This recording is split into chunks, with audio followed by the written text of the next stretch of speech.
Oi pessoal, mais um podcast Canaltech no ar. E o tema do episódio de hoje é um daqueles que já fazem parte da nossa rotina, mesmo que muita gente ainda não perceba. Você desbloqueia o celular com o rosto? Usa digital no banco? Ou já entrou em um prédio usando reconhecimento facial? Então os seus dados biométricos já estão circulando por aí. E com o avanço da inteligência artificial, dos deepfakes e dos projetos que querem transformar a biometria em uma identidade digital global, cresce também uma preocupação. O que acontece quando informações que não podem ser trocadas, como o nosso rosto ou a nossa digital, caem nas mãos erradas? No episódio de hoje a gente conversa sobre privacidade, segurança digital, LGPD e os riscos invisíveis por trás da biometria. Você também vai conferir. Novo parque de robôs mistura IA, shows e experiências futuristas, e estudantes brasileiros vencem Mundial de Robótica nos Estados Unidos, e Instagram testa feed que rola sozinho e a ideia divide opiniões. Eu sou a Fernanda Santos e esse é o podcast Canaltech. E já aproveita e segue a gente no seu aplicativo favorito para não perder nenhum episódio. Para ajudar a entender como esses dados são usados hoje, quais os riscos do avanço da inteligência artificial e o que empresas e usuários precisam fazer para se proteger, eu converso com Marta Suk, diretora de Cyber e Tech Insurance da Holden Brasil. Na entrevista ela explica por que os dados biométricos são considerados tão sensíveis, comenta os perigos envolvendo deepfakes e reconhecimento facial, fala sobre os limites do uso dessas tecnologias pelas empresas e ainda traz orientações práticas para quem quer reduzir a exposição digital no dia a dia. A Marta também comenta como a LGPD protege os brasileiros nesse cenário e alerta para um ponto importante. Muitas empresas estão adotando biometria apenas por modismo, sem avaliar os riscos envolvidos. E para a gente começar, se você puder explicar para a gente o que exatamente são os dados biométricos e por que eles são considerados tão sensíveis. Dados biométricos são aqueles dados, que são conhecidos de cunho pessoal, não que são dados, por uma pessoa. Então, por exemplo, teu nome não é considerado um dado biométrico, mas a tua digital, o teu cabelo, a tua biometria de olho, então a tua pupila de olho, ele é considerado um dado biométrico, e até mesmo a leitura, do teu rosto, que consequentemente permite que ações sejam desdobradas dentro de sistemas, da identificação de indivíduos. A gente via muito no passado, antes do uso para a tecnologia, para identificação em relação a cenas de crime, Hoje, a gente já utiliza a biometria para a função de autenticação de segurança, para dizer que é aquele indivíduo e não só aquele que diz ser o indivíduo por trás de tal ação. E esses dados, uma vez que vazados, a gente não tem como mudar como uma senha, O que isso significa na prática para quem teve a biometria exposta e o que diferencia um ataque que rouba dados biométricos de um que pega e-mail, senhas? Para quem já teve sua biometria exposta, e algo que eu chego a ser paranoica, quem me conhece sabe que às vezes eu chego em portarias de determinados prédios e ao entender que efetivamente não é aplicada a criptografia, ou eles estão em compliance com a LGPD, e você tem o regulamento ali já de quando eles vão coletar os teus dados, eu me recuso a entregar os meus dados biométricos, então, para a empresa. Por quê? Porque dado biométrico, como você bem falou, não é possível repor. Então, uma vez vazado, ele está para sempre a público, diferente de uma senha que você muda ou um número de documento. Mas para quem já teve, o monitoramento é crucial em relação a isso. Por quê? Assim como a gente teve, então, aí, através de vazamentos de dados de documentos CPF, o nome, questões realizadas com fraudes, a gente pode vir a ter no futuro ações realizadas dessa forma. De novo, parece uma questão de ficção científica, mas nós vamos ter mudanças muito drásticas em relação ao uso da inteligência artificial nos próximos anos. Eu ontem estava num evento, até hoje no Rio aqui, em que nós falamos a respeito de estamos na fase da IA como nós estávamos em 1999, que todo mundo ficava à noite falando no chat do UOL, do Terra, ou qualquer coisa que seja, e navegando na internet por por questões de diversão. Então, a IA hoje, muitas pessoas estão utilizando para o quê? Me ajuda a formatar o texto, melhorar, né, a minha comunicação, a minha apresentação. Mas a verdade é que a IA vai vir para transformar muita coisa, assim como a internet veio a transformar muitas coisas nas nossas vidas. Antes a gente andava com mapa, né, ia viajar, hoje não, tem o Waze. Então, só que essa transformação vai ser muito mais rápida. E a questão do uso biométrico vai também estar atrelado a isso. Porque você vai precisar validar em relação a essas questões.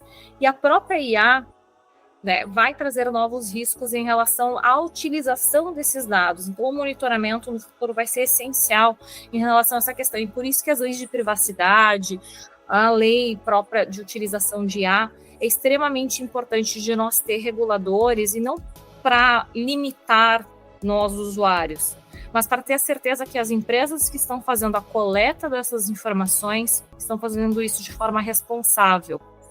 Então, a gente precisa olhar com este olhar em relação a essas questões, porque, né, o futuro vai mudar muito, assim como nos últimos 20 anos a gente teve uma grande evolução, e agora, com todo mundo carregando um celular na palma da mão, isso vai ser ainda mais rápido. As mudanças, as transformações estão acontecendo cada vez mais rápidas, né? Mas eu achei legal isso que você falou, né? Acontece comigo, geralmente, quando eu vou em algum médico, em algum consultório, e aí no prédio tem a portaria que tem que entregar o RG e você escaneia seu rosto, né, para liberar a catraca, né? E às vezes a gente nem pensa que eles estão pegando os nossos dados, né? Quais são os sinais de alerta que uma pessoa deve observar antes de entregar seus dados para uma empresa, para um aplicativo? E a gente pode se recusar quando a gente chega na portaria do prédio? Pode. Você vai passar um pouco de perrengue, tá?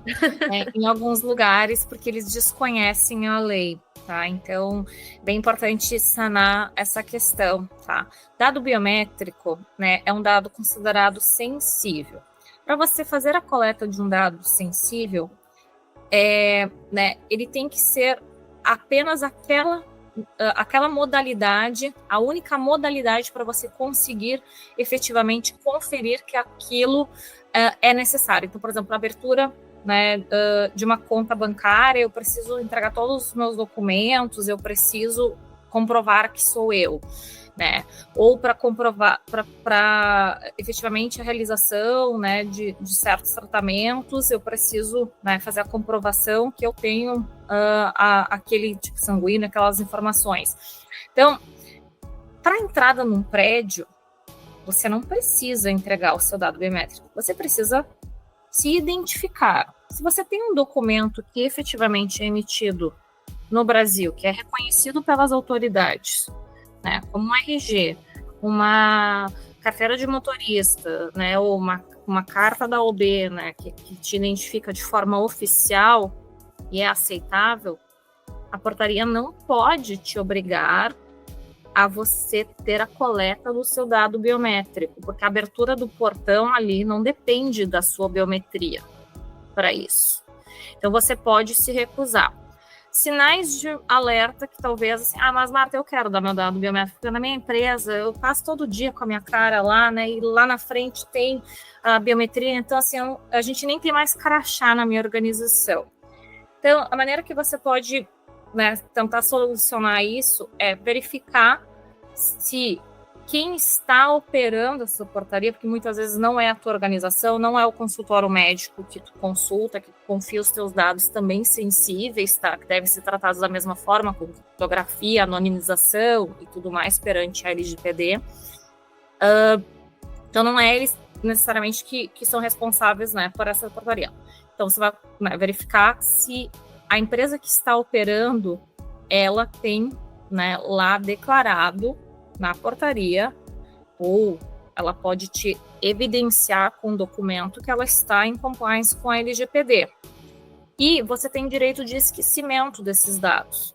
Então, galera, se você saiu dando a sua cara, portaria fora, né, que a gente fala, deu a cara a tapa, mundo afora, mas deu cara a portaria fora, você pode revogar esse acesso hoje. é direito de esquecimento dentro da LGPD. Então, sugiro a quem está muito preocupado, fica paranoico com alguma questão, você pode, olha, dei meus dados aqui, eu gostaria que tivesse, né, essas informações deletadas, esquecidas. E aí tem um artigo dentro da LGPD que permite você fazer isso, já que não há necessidade na portaria, como há em dados financeiros ou registros médicos, de manter por um período, né, mínimo em relação a isso. Você pode fazer essa solicitação de esquecimento. De novo, eles só vão fazer se eles estão em cumprimento à LGPD, né, que é a Lei Geral de Proteção de Dados, para quem não conhece. E é um direito fundamental de todos nós brasileiros, tá? Então, isso é bem importante vocês se atentarem. Outro ponto que eu traria é questione, né? Então, outro dia eu fui numa clínica estética, adoro fazer tratamento estético. E aí eles queriam também dar meu dedo, né, para biometria, ao invés de fazer assinatura na fichinha. Eu falei, gente, qual a necessidade em relação a isso? Então, questione, né? Por que você está dando? Porque a gente, na correria do dia a dia, a gente acha que só vai facilitar, mas você está cedendo informações que lá na frente pode te trazer um problemático. Por exemplo, hoje, em alguns bancos, só com a tua digital, você não precisa do cartão, né, de débito para retirada. Você vai lá com a sua digital e, efetivamente, o número da conta e a senha, e você retira, né, então, dinheiro da sua conta.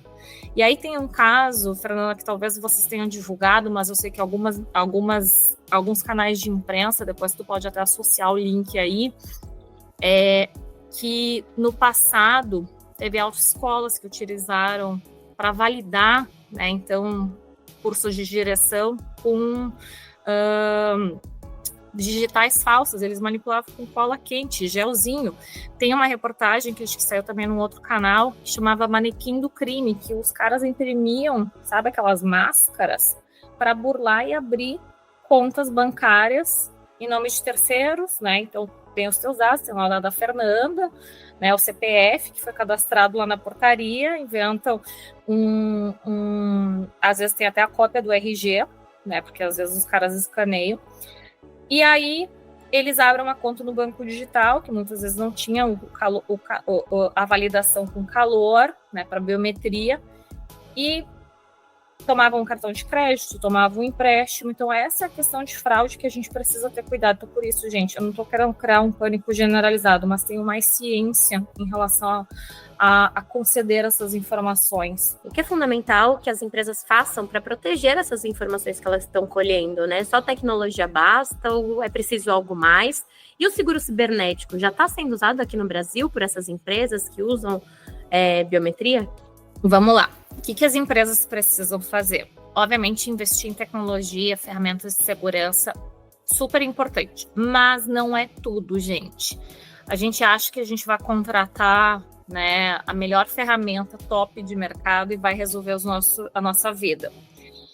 A gente tem que ter uma mudança cultural em relação a isso, né? Então, educar as pessoas, os teus colaboradores em relação à gestão desse risco cibernético é super importante.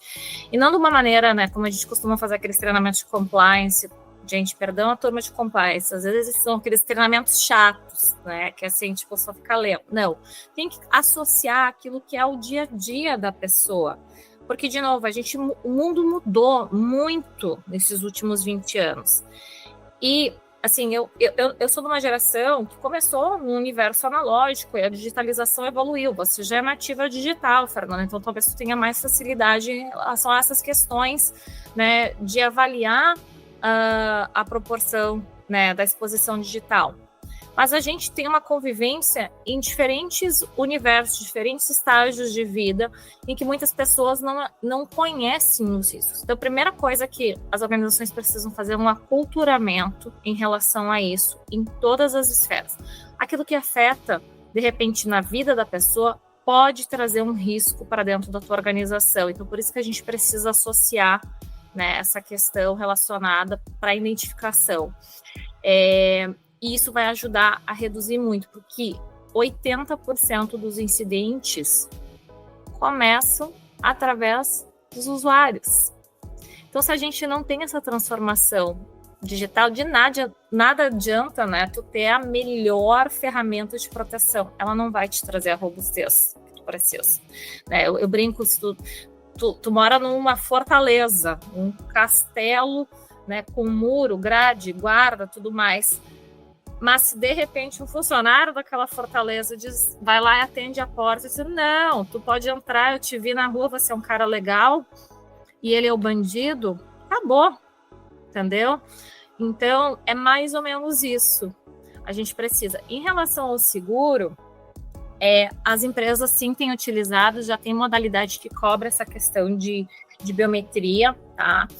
Facial, e a exposição, a responsabilização relacionada às empresas, né? Então, se eu causo algum tipo de dano também, né, para um cliente que vazou essas informações, e assim como questões relacionadas à proporção regulatória. Então, acho que empresas hoje que fazem a coleta desse tipo de dado, elas precisam entender a responsabilidade que elas estão carregando em relação à coleta. E uma dica que eu dou para essas empresas que querem ser super modernas, porque todo mundo hoje quer ser, né, tipo, do futuro, né? A gente está vivendo o universo dos Jetsons, né? Todo mundo quer. A gente já tem a Rose chegando aí para ajudar a gente em casa, os robôs, né? Mas tem empresas que querem adotar a modernidade e não estão adotando a segurança. Então, invista em segurança, é parte da tua estratégia de negócio, não é um custo. E evite fazer coisas só porque é modernidade. Eu vou implementar biometria facial porque é moderno. Tu precisa realmente assumir esse tipo de risco. Questiona se para a tua atividade é necessário, ou é só um modismo, comodismo, porque tu está assumindo um risco enorme para a tua organização. Então, avalie essa necessidade para a tua operação. Não faça só porque, né, o produto está legal lá na vitrine. Acho que é essa dica que eu poderia dar para os empresários que estão ouvindo aqui o nosso podcast. Marta, muito obrigada por esse papo tão esclarecedor.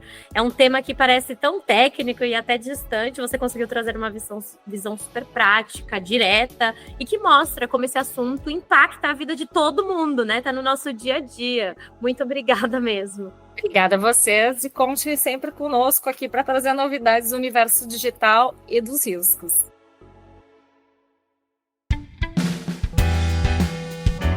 E vamos agora para o giro de notícias.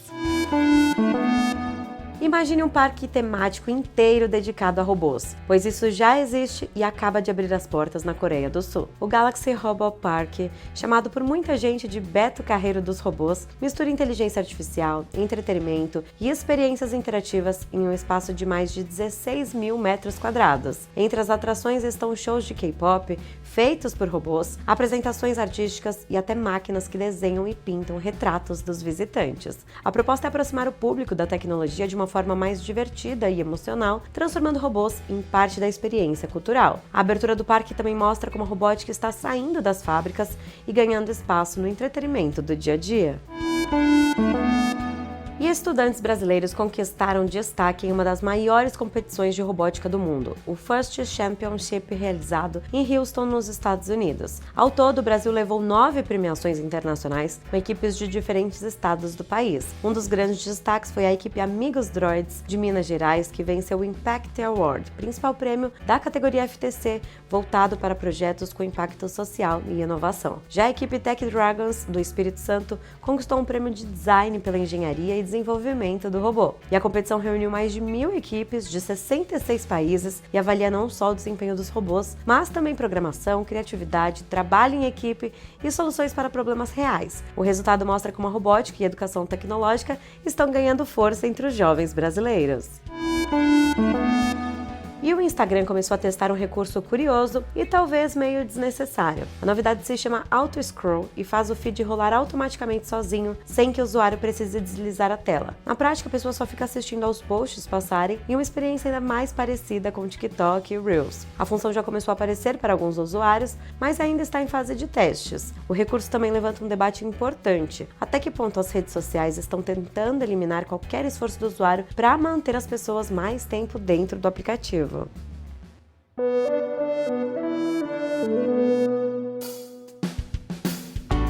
Então é isso, o podcast do Canaltech fica por aqui, mas a nossa conversa continua nas redes sociais do Canaltech e na nossa newsletter exclusiva no LinkedIn. Lá você encontra conteúdos exclusivos, insights de mercado e histórias que vão além do que a gente comenta por aqui. É só procurar por Canaltech no LinkedIn e clicar em assinar. Esse podcast foi roteirizado e apresentado por Fernanda Santos e contou com reportagens de Vinícius Mosquen, Nathan Vieira e Viviane França sob coordenação de Anaísa Catucci. A trilha sonora do Guilherme Zomer, a edição de Liv Estraza e a arte da capa é de Eric Teixeira. Você escuta o podcast do Canaltech de segunda a sábado. Até mais!